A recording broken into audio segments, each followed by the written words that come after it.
المدينة ومن حولهم من الأعراب أن يتخلفوا عن رسول الله ولا يرغبوا بأنفسهم. وقال النبي صلى الله تعالى عليه وسلم: عليكم بسنتي وسنة الخلفاء الراشدين المهديين إلى يوم القيامة. وقال النبي صلى الله عليه وسلم: من صلى علي واحدة صلى الله عليه عشرا، أو كما قال النبي صلى الله تعالى عليه وسلم. صدق الله مولانا العظيم وصدق رسوله النبي الكريم، ونحن على ذلك لمن الشاهدين والشاكرين، والحمد لله رب العالمين. اللهم صل على محمد وعلى آل محمد كما صليت على إبراهيم وعلى آل إبراهيم إنك حميد مجيد. اللهم بارك على محمد وعلى آل محمد كما باركت على إبراهيم وعلى آل إبراهيم إنك حميد مجيد.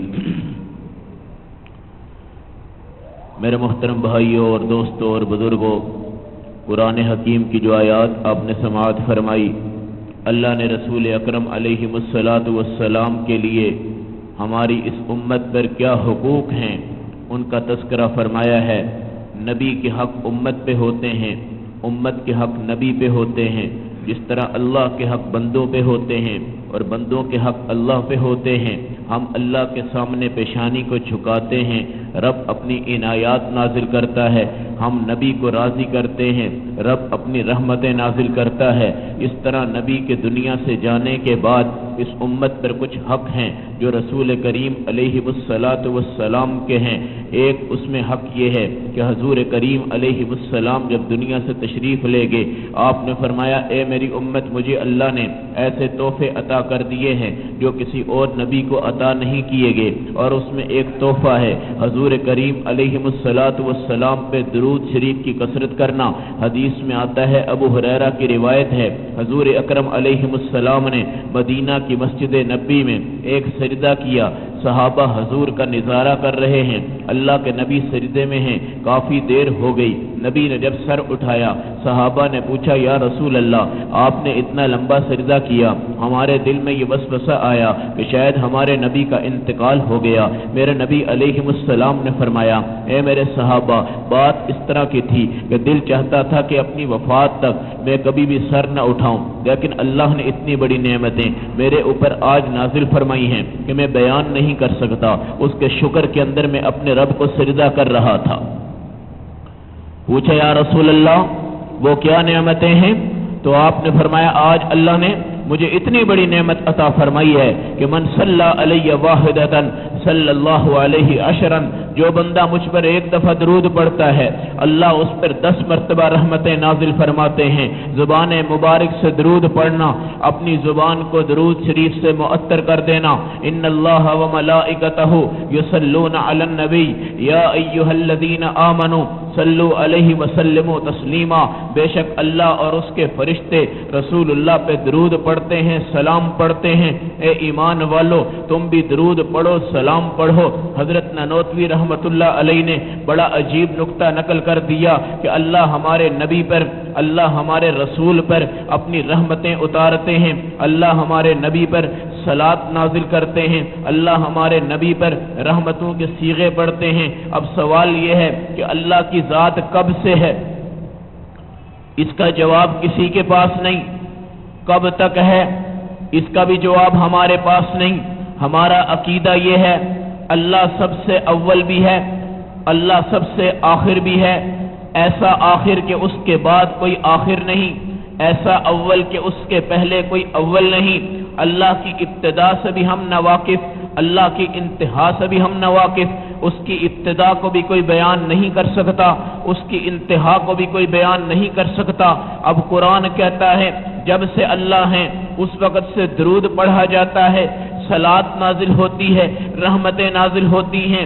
کس پر؟ رسول اللہ صلی اللہ علیہ وسلم پر.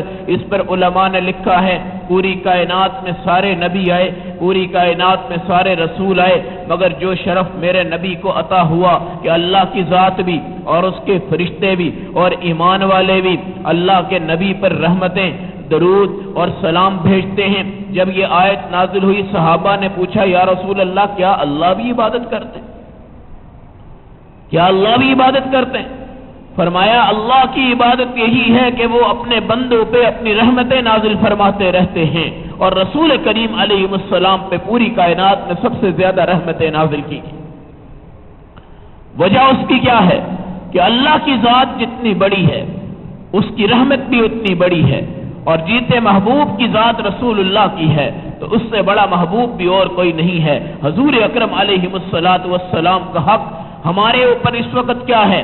اللہ کے نبی پر درود پڑھنا، اللہ کے نبی کا تذکرہ کرنا، جب بھی رسول کریم علیہ السلام کا نام آ جائے صلی اللہ علیہ وسلم کہنا، صلی اللہ علیہ وسلم کہنا، یہ آواز میرے نبی کی روح تک، میرے نبی کی قبر تک، میرے نبی کے روضے تک، میرے نبی کی عطیات اور صفات تک اللہ پہنچاتے۔ صلی اللہ علیہ وسلم، اللہ ان پر رحمت نازل فرما، اللہ ان پر سلامتی نازل فرما۔ صحابہ حاضر خدمت ہو گئے، یا رسول اللہ قرآن میں آیا اللہ صلاۃ کا بھی حکم دیتے ہیں، اللہ سلام کا بھی حکم دیتے ہیں، اے نبی آپ بتائیے صلاۃ کیا ہے، سلام کیا ہے؟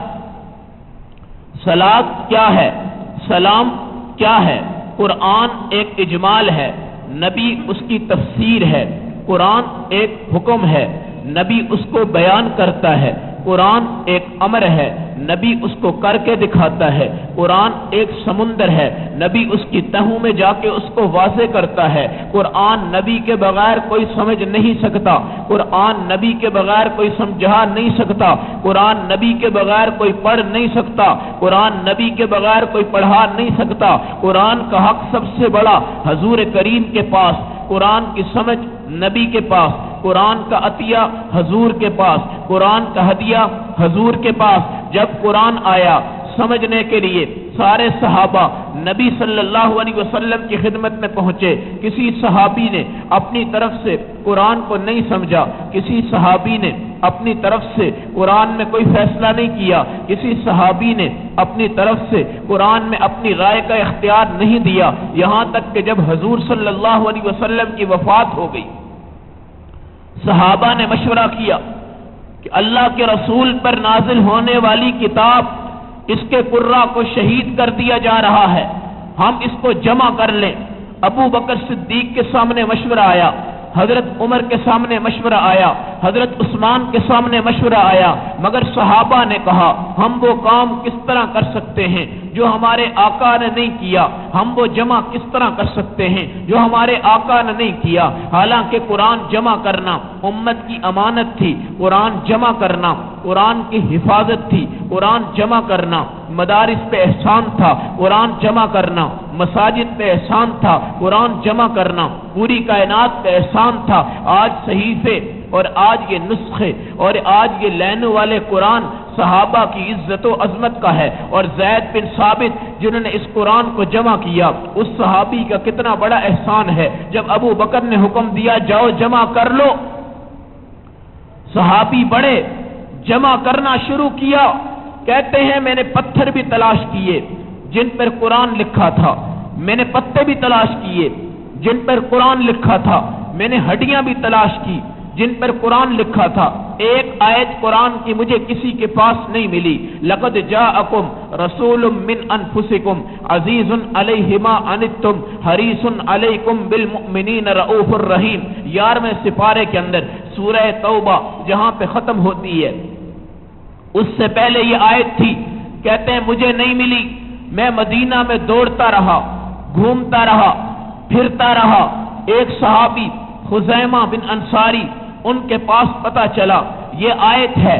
خزیمہ وہ صحابی تھے جو نبی کے ساتھ چل رہے ہیں۔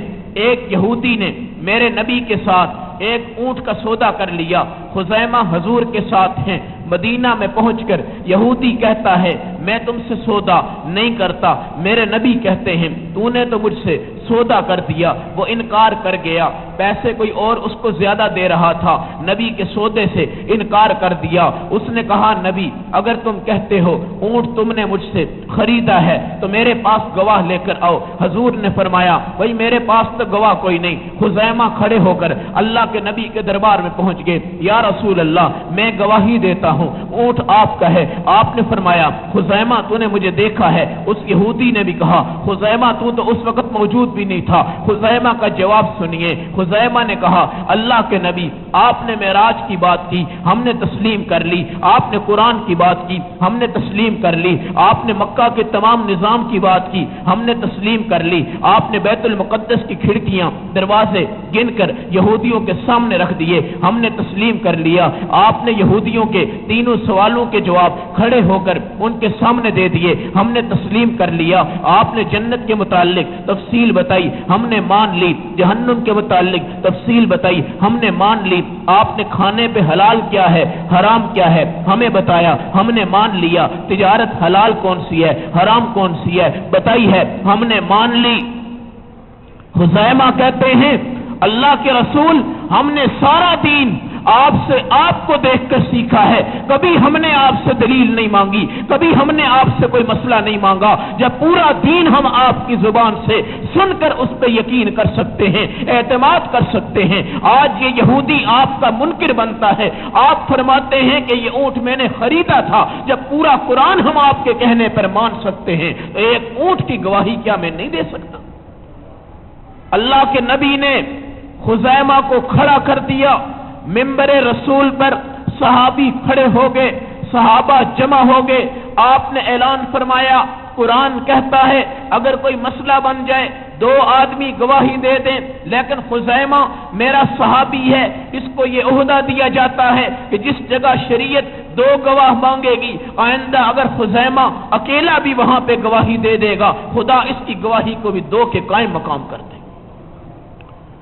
زبان نبوت، زبان صحابہ، عظمت کس طرف گئی، تقدس کس طرف گیا، امانتیں کس طرف گئی۔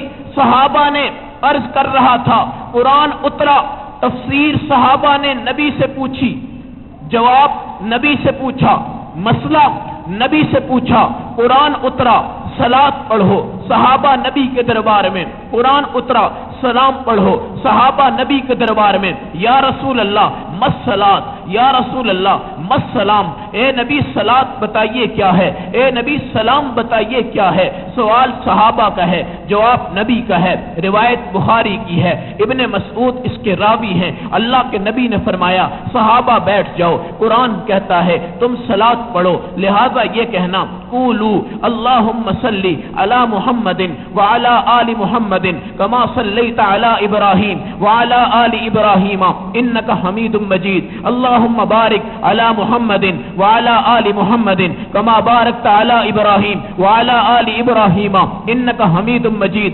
صحابہ نے سوال کیا، نبی نے جواب دیا، قرآن نے مسئلہ بیان کیا، نبی نے مسئلہ بتا دیا، نبی اپنی امانت ادا کر گئے، صحابہ اپنی امانت ادا کر دے۔ صلاۃ کا جب بھی مسئلہ آیا صحابہ نے درود شریف پڑھا، درود بھی کون سا پڑھا؟ جو درود ابراہیمی تھا جو ہم نمازوں میں پڑھتے ہیں، اس کو صلاۃ کہتے ہیں، اس کو صلاۃ کہتے ہیں۔ پھر پوچھا یا رسول اللہ سلام کیا ہے؟ آپ نے فرمایا التحیات للہ والصلوات والطیبات السلام علیکہ ایہا النبی ورحمۃ اللہ وبرکاتہ السلام علینا وعلی عباد اللہ الصالحین۔ یہ روایت بخاری کی ہے، ابن مسعود راوی ہیں۔ قرآن اترتا ہے، نبی جواب دیتے ہیں، صحابہ سوال کرتے ہیں، صلاۃ کو الگ کر دیا، سلام کو الگ کر دیا۔ سلام کی وضاحت السلام علیکہ ایہا النبی سے کر دی، صلاۃ کی وضاحت درود شریف سے کر دی۔ میرے نبی کے صحابہ نے جب درود شریف کا نبی سے سنا، حدیث میں آتا ہے حضرت انس روزانہ ہزاروں مرتبہ درود شریف پڑھتے تھے، اللہ کے نبی کی روزانہ زیارت ہو جایا کرتی تھی۔ حضرت تھانوی رحمت اللہ علیہ لکھتے ہیں یہ امت محمدیہ کا کوئی بھی فرد اگر زندگی میں اللہ کے نبی کے نقش قدم پہ چلتا ہے مگر اس کو نبی کی زیارت اگر نہیں ہوتی تو یہ اس کے لیے لمحہ فکریہ ہے کہ اس کو زیارت کیوں نہیں ہوئی، اس کو دیدار کیوں نہیں ہوا۔ انسانوں کو عورتیں خواب میں آئیں، شیطان خواب میں آئے، گندی چیزیں خواب میں آ جائیں، دنیا خواب میں آ جائے، دکان خواب میں آ جائے، تمام چیزیں خواب میں آ جائے، مگر ہمارے نبی کا تقدس و عظمت، عزت و تحفظ، اس کا تقاضا یہ ہے کہ نبی کی عقیدت ہو، نبی کا تصور ہو، ایک سناٹا چھایا ہوا ہو، صحابہ گم ہو جائیں نبی کے تصور میں، نبی کی صورت میں، نبی کی شباہت میں، نبی کی تمام چیزوں۔ اس لیے علماء لکھتے ہیں نبی کی دعائیں زندگی میں صحابہ کو ملی، اور نبی کی دعائیں وفات کے بعد امت کو خواب کے اندر نصیب ہوئی، اور اللہ سے مانگو کہ اللہ ہمیں زیارت کروائے اور اس میں اپنے نبی سے دعا کروائیں، اور وہ دعا حقیقتاً دعا۔ اگر اللہ کے نبی کوئی ورد آپ کو خواب میں بتائیں، حقیقی ورد، کوئی دعا کر دیں حقیقی دعا، کوئی مسئلہ بتا دیں حقیقی مسئلہ، کوئی آپ کے سامنے وضاحت کر دیں حقیقی وضاحت، اس لیے کہ جس نے مجھے دیکھا اس نے مجھے دیکھا، وَإِنَّ الشَّيْطَانَ لَا يَتَمَثَّلُ فِي صُورَتِي، شیطان کبھی میری صورت کو اپنا نہیں سکتا۔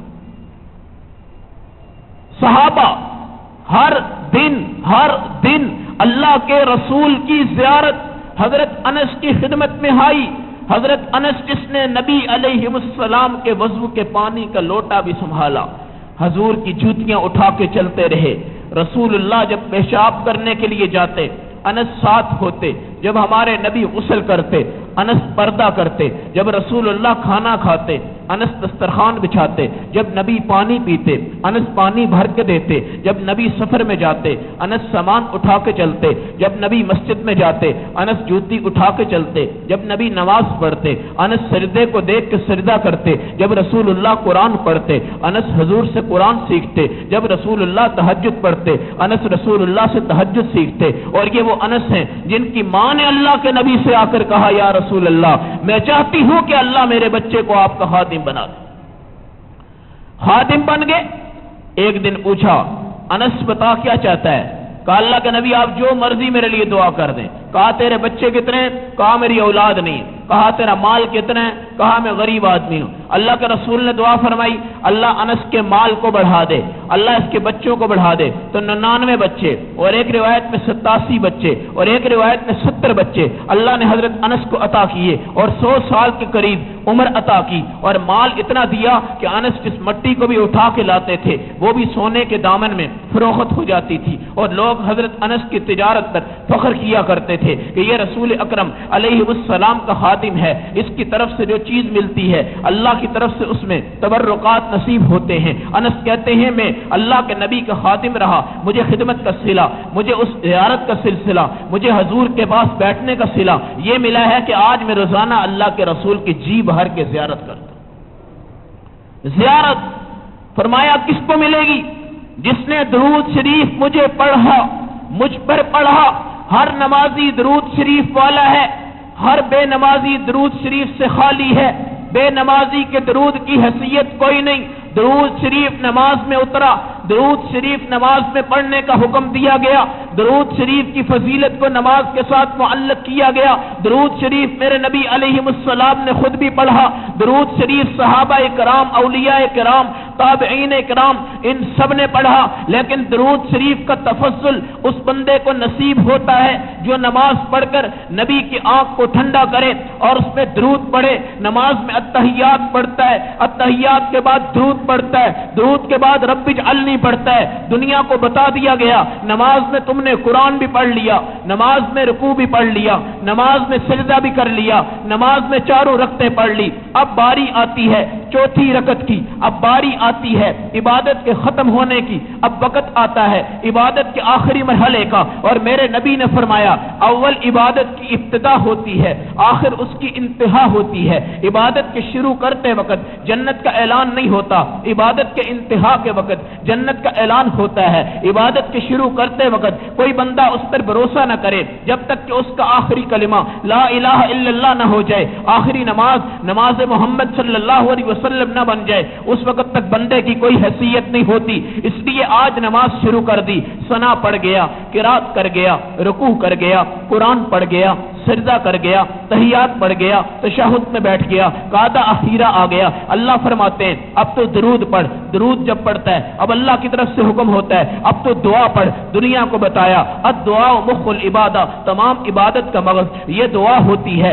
آج مسلمان یہ سمجھتا ہے کہ میں نمازی نہیں بنتا، آج اس کا والد کہتا ہے میرے بچے نمازی نہیں بنتے، آج اس کی اولاد کہتی ہے میں نمازی نہیں بنتا، آج تاجر کہتا ہے مجھے نماز کا دل نہیں کرتا، آج دکاندار کہتا ہے مجھے نماز کا دل نہیں کرتا۔ لیکن بات اس طرف لے آئیے کہ درود شریف اگر سچا ہو تو دعا قبول ہوتی ہے، اگر درود شریف میں نقص ہو، درود شریف پڑھنے والا حضور کا گستاخ ہو، درود شریف پڑھنے والا نبی کی سنت سے محبت نہ کرے، درود شریف پڑھنے والا رسول اللہ کی زیارت نہ کرے، درود شریف پڑھنے والا اللہ کے نبی کی حدیثوں کی عزت نہ کرے، درود شریف پڑھنے والا اللہ کے نبی کے صحابہ کی عزت نہ کرے، اس کا درود پر اثر نہیں ہوتا، اس کا درود پر اثر نہیں ہوتا۔ اس لیے میرے نبی نے کیا فرمایا؟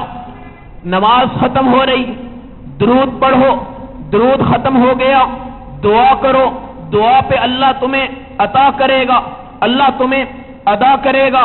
جس نے نماز نہیں پڑھی درود کی حیثیت نہیں، جس نے نماز نہیں پڑھی درود کی قبولیت اللہ کے ہاں اس طرح نہیں، جس نے نماز نہیں پڑھی اس کے درود شریف کو یہ سمجھنا کہ میں عاشق رسول ہوں۔ کس بات کا عاشق رسول ہے؟ علماء لکھتے ہیں شکر کرو اللہ کے نبی نے کبھی اذان نہیں دی، شکر کرو اللہ کے نبی نے کبھی اذان نہیں دی۔ اور علماء لکھتے ہیں حج نبی نے کیا، عمرہ نبی نے کیا، 27 جہاد نبی نے کیے، انگلی نبی کی شہید ہوئی، دندان نبی کے شہید ہوئے، حضور کی کمر پر اوجری بھی لاد دی گئی، طائف کے پہاڑوں میں اللہ کے نبی پر کتنی تکلیفیں نازل ہو گئی۔ حدیث میں اس منظر کو جب دکھایا گیا کہ طائف کے میدان پر آؤ، نبی کلمہ کی دعوت دیتے ہیں، دائیں بائیں سے دشمن پتھر مارتے ہیں، اللہ کا غصہ، اللہ کے فرشتوں کا غصہ، پہاڑوں کا جوش، پہاڑوں کا جذبہ، طائف کے پہاڑوں کی جو سبزیاں ہیں آج بھی وہ اس طرح پرجوش نظر آتی ہیں، آج بھی ان کا روب چھایا ہوا ہے۔ اس نہج پر اللہ کے نبی نے جو پتھر کھایا، اس راستے پر اللہ کے رسول نے جن پتھروں کو کھایا، اس صحابی کو پوچھو جس نے اللہ کے نبی کی انگلیاں جدا جدا کی، خون سے لت پت ہو گئی، انگلیاں انگلیوں میں جڑ گئی۔ اس فاطمہ سے پوچھو جس نے دروازہ کھولا، عقبہ بن ابی معیط بدبخت نے اونٹ کی اوجری رسول اللہ کی کمر پر لاد دی، اتنا بوجھ کہ نبی سر بھی نہ اٹھا سکے۔ حدیث میں آتا ہے فاطمہ دوڑتی ہوئی آئی، اللہ کے رسول کی اس اوجری کو اٹھا کر حضرت فاطمہ نے ان کے لیے بد دعا فرمائی، اور اللہ کے رسول نے بھی ان کے لیے بد دعا فرمائی، اور یہ کافر بدر کے کنویں میں تباہ و برباد ہوتے ہوئے نظر آئے۔ ابو ہریرہ نے اس منظر کو دیکھ کر کائنات کے سامنے پیش کر دیا کہ درود شریف پڑھنے والا نبی کے قریب نہ ہو، نماز کے قریب نہ ہو، قرآن کے قریب نہ ہو، داڑھی کے قریب نہ ہو، ٹوپی کے قریب نہ ہو، سچ نہ بولے، جھوٹ بولے، بددیانتی کرے، بدخیانتی کرے، یہ تمام چیزیں کرتا رہے اور پڑھتا رہے درود شریف، اور وہ کہتا رہے کہ میں عاشق رسول ہوں، وہ عاشق نہیں، وہ گستاخ ہے، وہ عاشق نہیں، وہ منافق ہے، وہ عاشق نہیں۔ حضرت عمر کے فرمان کے مطابق جو میرے دور میں نماز نہیں پڑھتا وہ سب سے بڑا منافق ہو۔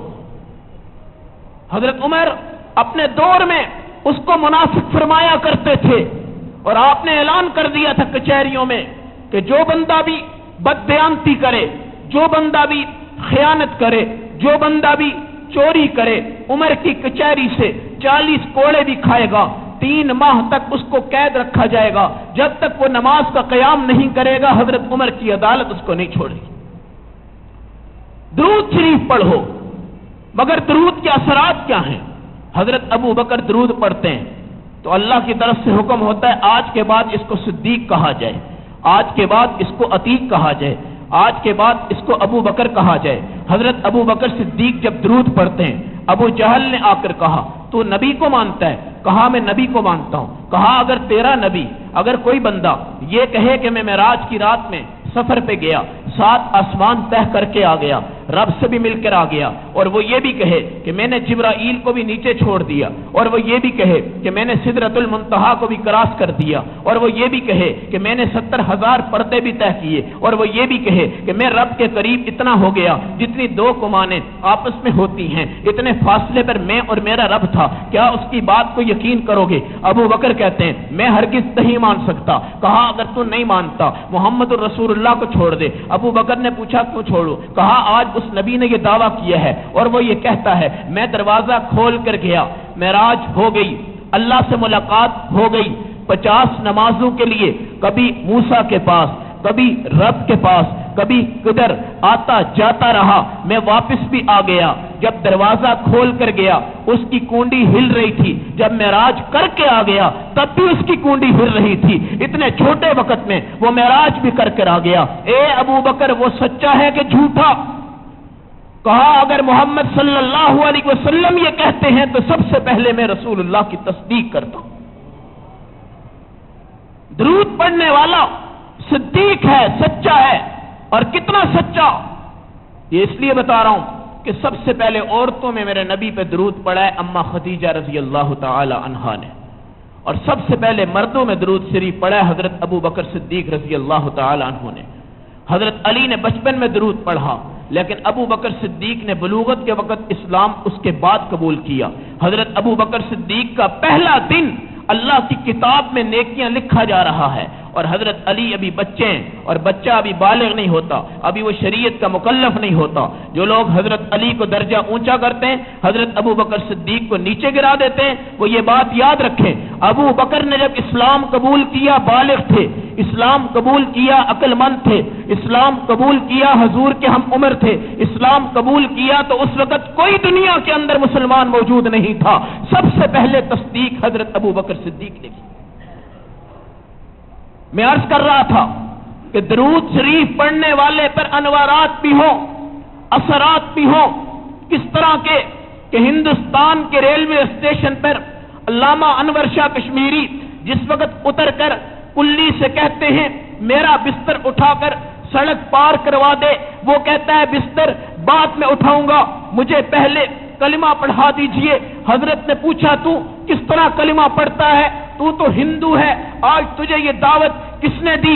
اس نے کہا کہ میں نے آپ کے متعلق سنا تھا، آپ بڑی عظیم شخصیت ہیں، آپ نے محمد الرسول اللہ کا دین قبول کیا ہے، آپ اس کی حدیثوں کو کتابوں کے ذریعے نہیں اپنے دل کے پرزوں سے نکال کر عدالتوں میں مرزائیوں کے خلاف دلائل دیتے جاتے ہیں، جج سن کر تھک جاتے ہیں، سب کچھ ہو جاتا ہے، مگر آپ کی حدیثیں آپ کے دلائل ختم نہیں ہوتے۔ میری تمنا تھی کہ انور شاہ کشمیری کو دیکھوں، آج میں نے دیکھا ہے، آپ کے چہرے کی نورانیت مجھے بتا رہی ہے کہ جس محمد کا امتی انور شاہ کشمیری اتنا چمک رہا ہے وہ محمد الرسول اللہ کتنا خوبصورت نبی ہوگا۔ درود شریف کے اثرات ہوتے ہیں، اور اثرات کس پہ ہوئے؟ حضرت ابو بکر صدیق مدینہ میں آئے، ہجرت کا واقعہ تھوڑی سی اس طرف لے رہا ہوں، آپ آئے مدینہ میں داخل ہو گئے، صحابہ بیٹھے ہوئے ہیں، پتہ نہیں انصاریوں کو نبی کون ہے، ابو بکر بھی ہیں حضور بھی ہیں، سواری پر صحابہ آئے، انصاری آئے، پتہ ہی نہیں چلا، من فیکم محمد، پوچھا بھائی تم میں محمد کون ہے؟ اب علماء لکھتے ہیں نبی کا حسن چاند سے بھی اعلیٰ، ستاروں سے بھی اعلیٰ، حسن یوسف سے بھی اعلیٰ، کائنات کی آبشاروں سے بھی اعلیٰ، تمام چیزوں سے اعلیٰ، ذروں سے پتوں سے اعلیٰ، یوں کہا جائے کہ سارے نبیوں کے حسن کو جمع کر دو اور ان کی امتوں کے حسن کو جمع کر دو، زلیخا و یوسف تمام قصے ایک طرف کر دو، حضور کا حسن ان تمام سے اتنا اعلیٰ ہے کہ جس کی مثال کوئی بیان نہیں کر سکتا۔ اگر اتنا اعلیٰ تھا تو ابو بکر بھی سامنے ہے، حضور بھی سامنے ہے، لوگ حضور کو پہچان نہیں سکے، بلکہ کیا پوچھا؟ من فیکم محمد، بتاؤ تم میں محمد کون ہے؟ یہاں پر بندہ شک میں پڑتا ہے، نبی اتنے اونچے ہیں، ابو بکر صدیق سے حسن میں اعلیٰ ہیں، مگر وہاں کے لوگ پہچان نہیں سکے کہ ابو بکر کون ہے، صدیق کون ہے۔ انہوں نے سوال کیا من فیکم محمد، تم میں محمد کون ہے؟ اگر اتنے حسین تھے یہ سوال کرنے کی ضرورت نہیں تھی، اگر اتنے اونچے درجے پر تھے یہ سوال کرنے کی ضرورت نہیں تھی، پھر لوگوں نے سوال کیوں کیا من فیکم محمد، تم میں محمد کون ہے؟ تو جواب دیکھیے، میں وہی آپ سے عرض کرنا چاہتا ہوں، علماء علماء لکھتے ہیں ابو بکر صدیق غار سور میں نبی کے ساتھ 3 دن رہے، اکیلے رہے، بالکل اکیلے رہے۔ نبی جب اٹھے تو ابو بکر صدیق سامنے تھے، نبی جب سوئے ابو بکر صدیق سامنے تھے۔ نبی نے پانی مانگا، ابو بکر صدیق نے دیا۔ نبی نے کھانا مانگا، ابو بکر صدیق نے دیا۔ نبی صلی اللہ علیہ وسلم نے آرام کیا، گود ابو بکر صدیق کی آ گئی۔ نبی صلی اللہ علیہ وسلم کو پیاس لگی، تڑپ ابو بکر صدیق کو ہوئی۔ نبی نے دودھ پینا چاہا، چرواہے سے دودھ ابو بکر لائے۔ نبی صلی اللہ علیہ وسلم نے مختلف چیزیں مانگی، سب کچھ ابو بکر نے دیے۔ نبی نے ذکر کیا، سنا ابو بکر نے۔ نبی نے عبادت کی، دیکھی ابو بکر نے۔ نبی نے نماز پڑھی، دیکھی ابو بکر نے۔ اس وقت حضرت علی نہیں، حضرت عمر نہیں، حضرت عثمان نہیں، کوئی صحابی نہیں، صرف ابو بکر اس غار میں ہیں۔ نبی کا کرشمہ دیکھا، نبی کا حسن دیکھا، تمام چیزیں دیکھی، نبی سے تربیت لی، نبی سے سبق سیکھا۔ حضرت قاسم ننوتوی رحمت اللہ علیہ یہاں پہ آ کے فرماتے ہیں 3 دن کا اثر ابو بکر پہ اتنا پڑ گیا کہ جب وہ مدینہ میں پہنچے تو نور نبوت ابو بکر کے چہرے پہ بھی چمک رہا تھا۔ لوگ نہیں پہچان سکے کہ ابو بکر کون ہے، حضور کون ہے، حالانکہ حضور ابو بکر سے اعلیٰ ہیں، مگر ابو بکر صدیق کے اوپر حضور کا نور پڑ گیا، چمک پڑ گئی، حضور کی صفات پڑ گئی، حضور کا حسن پڑ گیا، لوگوں کو پہچاننا مشکل ہو گیا۔ آج امت محمدیہ کو پہچاننا تو کیا کروڑوں میں تلاش کرنا پڑتا ہے کہ امتی کون۔ یہ صحابہ کی عزت تھی جنہوں نے اللہ کے نبی کے دین کو اپنے چہروں پہ اس طرح سجایا کہ لوگ پہچان نہیں سکے کہ تم میں محمد کون ہے۔ اللہ کی قسم یہ رسول اللہ کی امت کا حق ہے کہ آج ہمیں یہودی، عیسائی، نصرانی یہ نہ سمجھے کہ یہ ہماری طرح یہودی بن گیا یا عیسائی بن گیا۔ نبی نے فرمایا مجھے نبی سمجھنا، یہودی نہ کہنا، مجھے محمد سمجھنا، عیسائی نہ بنانا، مجھے رسول کہنا، عیسائیوں کی طرح مجھے اللہ کا بیٹا نہ کہنا، مجھے نبی کہنا، یہودیوں کی طرح میری قبر کی عبادت نہ کرنا، مجھے اللہ کا رسول کہنا اور اس کا بندہ کہنا، مجھے خدا نہ سمجھنا۔ میں یہ عرض کر رہا تھا کہ شکر کرو اللہ کے نبی نے اذان نہیں دی، ساری عبادتیں کی، حج، عمرہ، جہاد، صدقہ، غزوہ، سب کچھ ہمارے نبی نے کیا، مگر اذان نہیں دی۔ حسن کے کانوں میں اذان، حسین کے کانوں میں اذان نبی نے دی ہے، مگر رسول اللہ نے مجمع میں، جماعت کے اندر، مسجد میں اذان نہیں دی۔ علماء نے اس کی وجہ لکھی ہے، میں اذان اس مسجد میں دوں، آپ نماز نہ پڑھیں، آپ کافر نہیں ہوتے۔ میں اذان کسی مسجد میں دوں، آپ نماز پڑھیں، ثواب بڑھ جائے گا۔ نماز نہیں پڑھیں گے، فاسق ہوں گے، کافر نہیں ہوں گے۔ میں اذان دے دوں، آپ نماز نہ پڑھیں، اللہ کا عذاب آپ پہ نہیں آئے گا۔ لیکن اللہ کی قسم اگر اللہ کے رسول کبھی مسجد نبی میں اذان دے دیتے اور کوئی بندہ نماز کے لیے نہ آتا، وہ کافر ہو جاتا اور اللہ کے رسول کے اس انکار پر اس کو فوراً عذاب الہی آ جاتا۔ اذان نہیں دی، کتنی بڑی عبادت، لیکن اگر ایک بندہ بھی حضور کی اذان پر نماز نہ پڑھتا اس پر اللہ کا عذاب نازل ہو جاتا۔ اور کس طرح وہ عاشق رسول کیسے تھے؟ ایک صحابی نے آ کر کہا یا رسول اللہ میں نابینا ہو گیا ہوں، مگر آپ کے پیچھے میں نے آج تک نماز کو نہیں چھوڑا، میری ٹانگ بھی ٹوٹ گئی تھی لیکن میں اللہ کے رسول آپ کے پیچھے نماز نہیں چھوڑی۔ آپ نے فرمایا اب بتا تو چاہتا کیا ہے؟ کہا آپ دعا کر دیجیے اللہ مجھے بھینائی واپس کر دے۔ فرمایا اگر اللہ واپس نہ کرے پھر تو کیا چاہتا ہے؟ اس نے کہا پھر ایسا کیجئے کوئی ایسا کام کر دیں کہ نماز میں جدھر بھی پڑھوں مجھے ثواب وہ ملے جو نبی کے پیچھے ہوتا ہے۔ تو اللہ کے نبی نے فرمایا اچھا چل۔ آپ نے فرمایا چل تو گھر چل۔ آپ گھر گئے، آپ نے فرمایا میں بھی تیرے گھر چلتا ہوں۔ آپ بھی گھر چلے گئے۔ آپ نے فرمایا بتا کس جگہ مصلی بچھاؤں؟ اس نے کہا فلاں جگہ بچھائیں۔ اللہ کے نبی نے مصلی بچھایا تو میرے نبی نے اس پہ نماز پڑھی۔ فرمایا آج میں نے اس جگہ نماز پڑھ لی ہے، آج کے بعد تو مرنے تک یہاں پہ نماز پڑھتا رہ، تجھے رسول اللہ کے پیچھے نماز پڑھنے کا ثواب ملے گا۔ عظمت ہے، عظمت ہے۔ درود شریف خالی پڑھ دینا، نماز نہ پڑھنا، یہ دنیا نے ایک ڈرامہ شروع کر دیا ہے، اور یہ آپ اپنی عقل سے، ذہن سے سوچیں۔ اب لوگ کہتے ہیں یہ درود شریف کے منکر ہیں، گستاخ ہیں۔ جس نے نماز پڑھی اس نے درود پڑھا، درود نہیں پڑھے گا نماز نہیں ہوگی، درود چھوڑ دے گا نماز نہیں ہوگی، درود کو ختم کر دے گا نماز نہیں ہوگی۔ کیوں منکر ہیں، کیوں گستاخ ہیں، کیوں انکار کرتے ہیں، کیسے نہیں پڑھتے درود شریف؟ ہمارا عقیدہ ہے کہ درود شریف کے بغیر آسمانوں تک دعا جاتی نہیں، قبول ہوتی نہیں، کچھ ہوتا نہیں۔ اور یہ عقیدہ ہے کہ رسول اللہ کا امتی قیامت کے دن اللہ کے نبی کے دربار میں درود شریف پڑھ کر جائے گا، باقی امتوں کے پاس درود کا تحفہ نہیں ہوگا۔ کیسے گستاخ ہو سکتے ہیں؟ میں نے گزشتہ جمعہ میں بھی یہی عرض کیا، انگریز نے تفریق بین المسلمین کے یہ طریقے اختیار کر دیے کہ یہ درود شریف کے منکر ہے۔ صلاۃ ہمارے نبی نے بتایا درود ابراہیمی، سلام میرے نبی نے بتایا السلام علیک ایھا النبی ورحمۃ اللہ وبرکاتہ، یہ سلام ہے، وہ صلاۃ ہے، وہ بھی پڑھو، یہ بھی پڑھیں، اللہ بھی پڑھتے ہیں، فرشتے بھی پڑھتے ہیں، کائنات کی تمام چیزیں پڑھتی ہیں۔ اور میرے نبی کے درجے میں سب سے عمدہ بات یہ ہے کہ آج آپ کو اللہ کا درود بھی پیش ہوتا ہے، روزہ پر فرشتوں کا بھی پیش ہوتا ہے، امت کا بھی پیش ہوتا ہے، عورت کا، مرد کا، حاجی کا، عالم کا، دکاندار کا، تاجر کا، موچی کا، چپراسی کا، کسی بھی قوم کا۔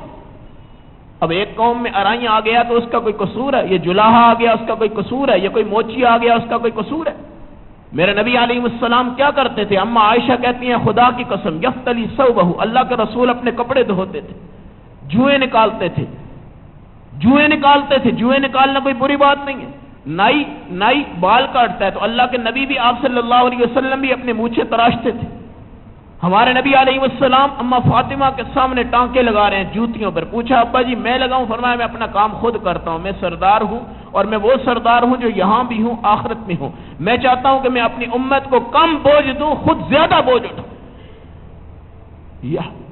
غلام کی دعوت قبول کر دی، اس نے کہا میں درزی ہوں، آپ نے فرمایا کوئی بات نہیں، کہا آپ جیسا نبی میرے گھر میں آئے گا؟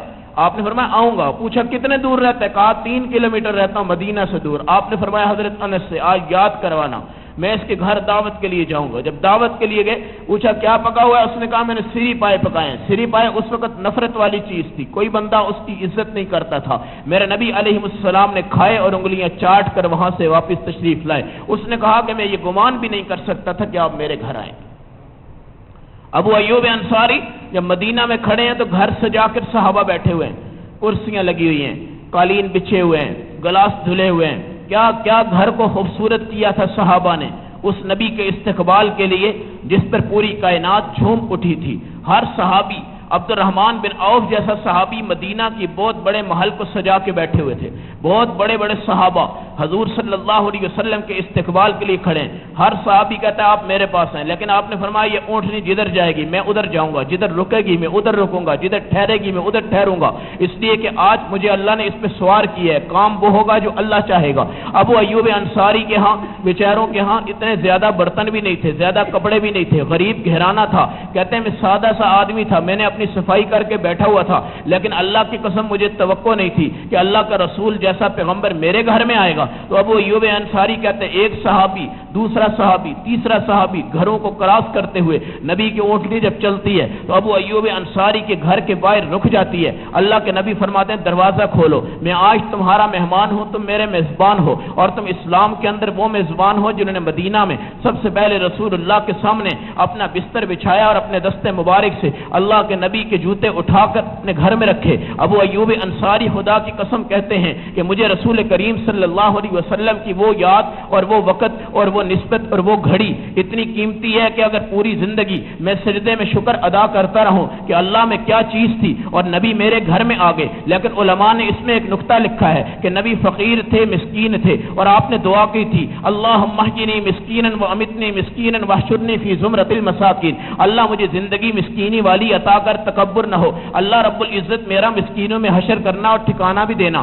ابو ایوب انصاری چونکہ مسکینی کی زندگی گزار رہے تھے اور غربت کی زندگی گزار رہے تھے، اس لیے اللہ نے پہلا دوست نبی کو مدینہ میں جو عطا کیا وہ ابو ایوب انصاری کی شکل میں عطا کر دیا، دنیا کو بتانے کے لیے کہ اللہ کے نبی غریب کے ساتھ بیٹھتے تھے، اور قیامت کے دن بھی 500 افراد سب سے پہلے نبی کے ساتھ غربا کے اٹھے۔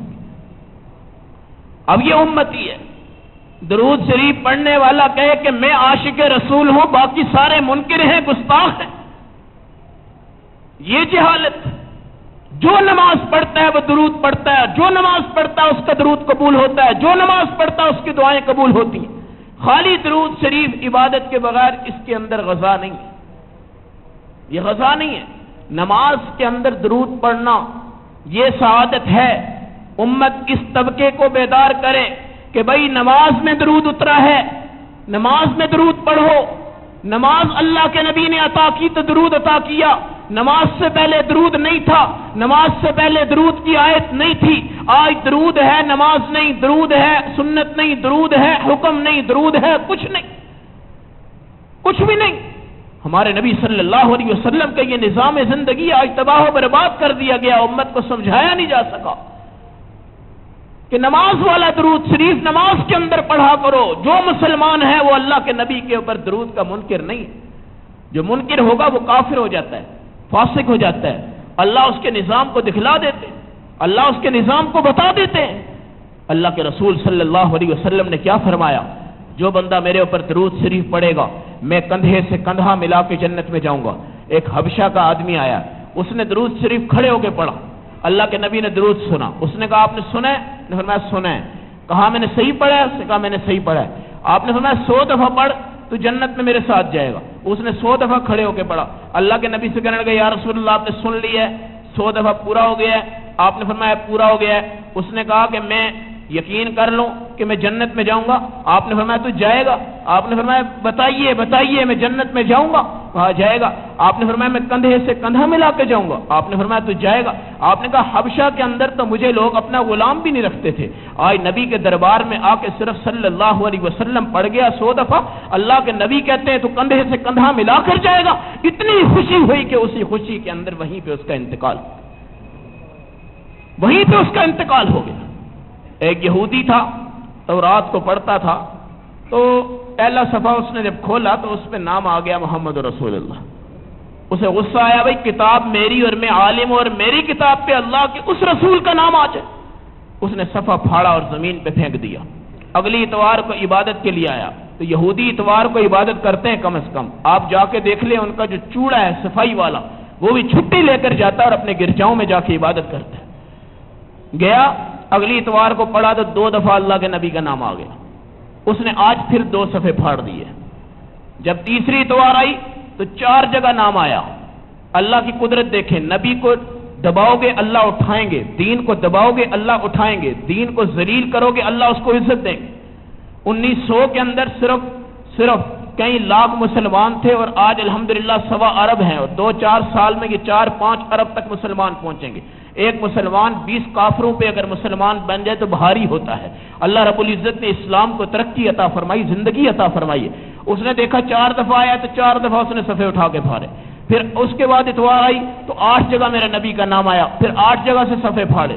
پھر اگلی اتوار کو پڑھا تو 12 جگہ پہ اللہ کے رسول کا نام دیکھا، سر پکڑ کے بیٹھ گیا. اس نے کہا میں تو پاگل ہو جاؤں گا، ساری تورات میری ختم ہو جائے گی. اس نے کہا مجھے اور کچھ نہ کرو، مجھے نبی کے اس شہر میں لے جاؤ جہاں پہ وہ نبی ہے. حدیث میں آتا ہے وہ بھاگتا ہوا آیا، شام کے ملک سے نبی کے دربار میں پہنچا. صحابہ نے دیکھا کہ حضور کا تو انتقال ہو گیا اور یہ اللہ کے نبی سے ملنے کے لیے آیا. اس نے کہا کہ 3 دن پہلے میں نے رسول اللہ کے ساتھ یہ نظام دیکھا ہے، آج چاہتا ہوں کہ اللہ کے نبی سے ملو. اب صحابہ کو پتا ہے کہ نبی کا انتقال ہو گیا مگر اس کو نہیں بتایا. صحابہ نے کہا ہم تمہیں صحابہ سے ملواتے ہیں. تو وہ گئے صحابہ کے اندر بیٹھے ہوئے تو اس نے جا کر پوچھا کون ہے محمد صلی اللہ علیہ وسلم؟ صحابہ نے کہا وہ تو دنیا سے چلے گئے. اس نے کہا من فیکم علی، تمہارے اندر علی کون ہے؟ صحابہ نے پوچھا علی؟ اس نے کہا ہاں علی. حضرت علی کھڑے ہوئے، ان کا حلیہ دیکھا، ان کا سب کچھ دیکھا. اس نے کہا آپ علی ہیں؟ کہا میں علی ہوں. آپ نے کہا کہ میں نے تورات میں آپ کا حلیہ پڑھا ہے، حضور کے صحابہ کا ذکر بھی میں نے تورات میں پڑھا ہے. ابو بکر صدیق، عمر، عثمان، علی، تمام صحابہ کا ذکر تورات میں بھی موجود ہے اور میں نے حضرت علی کو اس لیے اٹھایا کہ ان کا حلیہ مجھے یاد تھا اور واقعتاً یہ حضرت علی ہیں. پھر کہنے لگا مجھے اللہ کے نبی کی زیارت کرواؤ قبر کی. وہ قبر پہ آیا، آنسو نکل آئے، پھوٹ پھوٹ کے رونے لگا اور کہنے لگا اللہ کے رسول آپ نہیں ہیں لیکن آپ کے دین پر میں آج قبول کرتا ہوں، ایمان لاتا ہوں. اس نے کلمہ پڑھا. پھر اس نے کہا جاؤ مجھے اللہ کے نبی کا جبہ لا کر دے دو. جب وہ جبہ آیا فاطمہ نے پوچھا یہ کہاں جا رہا ہے؟ حسن حسین نے پوچھا ہمارے نانا کا جبہ کون لے کے جا سکتا ہے؟ علی نے سمجھایا، جبہ ان کو دے دیا. وہ جبہ جب اس نے پہنا ایسی روحانیت ایسی نرمی پیدا ہو گئی، وہ سمجھنے لگا کہ اب میں نہ دائیں جاؤں نہ بائیں جاؤں، میرا اب ٹھکانہ اسی جگہ ہونا چاہیے، پوری دنیا میں اس سے خوبصورت جگہ واقعتاً کوئی نہیں ہے۔ تو اس نے وہیں پہ جبہ پہنا اور سوچا کہ اب تو مجھے اللہ اس جبے کی نسبت سے قبول فرمائے گا، اس شوق سے ہی وہیں پہ اس کا انتقال ہو گیا اور صحابہ نے اس کو دفن کر دیا، پوری دنیا کو یہ بتانے کے لیے کہ وہ اپنے نبی کے پیچھے کتنی چاہت رکھنے والے تھے۔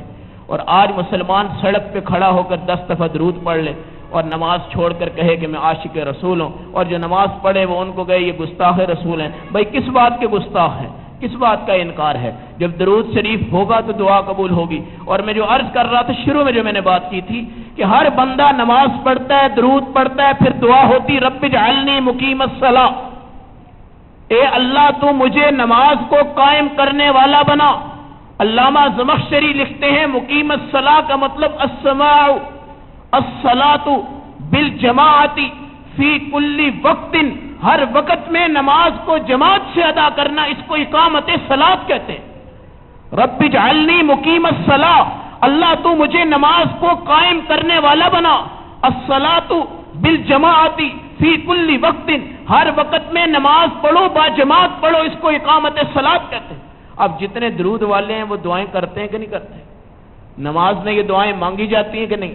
پھر وہ کہتا ہے جی مجھے نماز نہیں پڑھی جاتی، دکاندار کہتا ہے مجھے نماز پہ نہیں آتا، بچہ کہتا ہے مجھے عادت نہیں ہے، بڑا کہتا ہے مجھے شوق نہیں ہے، تو اس کا مطلب دعا قبول نہیں ہوئی، اور دعا قبول نہ ہونے کا مطلب ہے کہ درود شریف قبول نہیں ہوا، اور درود شریف قبول اس کا نہیں ہوتا جو اللہ کے رسول سے دور ہوتا ہے۔